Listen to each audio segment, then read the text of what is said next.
Ginpirmahan na ni Iloilo City Mayor Jerry Trañas ang vouchers kag payrolls para sa mga atleta kag coaches. Sunod sa alkalde, ginahulat na lang ang iban pa nga dokumento kag ginatadlong pa ang listahan sa mga pangalan agud nga mapasigurado nga wala sang madala nga mga samong. Dugang pa ni Trañas, tion nga ini ang matapos na, mahimo na nga ma-release ang allocated budget sang syudad para sa Western Visayas Regional Athletic Association kon Wvraa Meet, pre-Palarong Pambansa kag Palarong Pambansa sang syudad gikan sa Special Education Fund o kon SEF nga nagabalor sang 20 million pesos.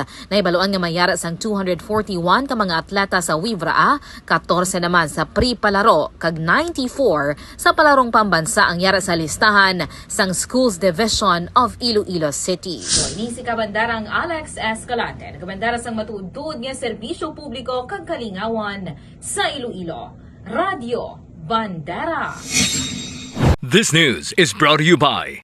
Are you experiencing body weakness? Do you have delayed wound healing? Do you feel hungry all the time? You may have diabetes. A powerful duo to help diabetic. Natural way of lowering blood sugar level. Clinica DTX 500 is a powerful duo that combines of ampalaya extract and the sugarcane extract. Clinica DTX 500 stimulates the production of insulin, enhance conversion to energy.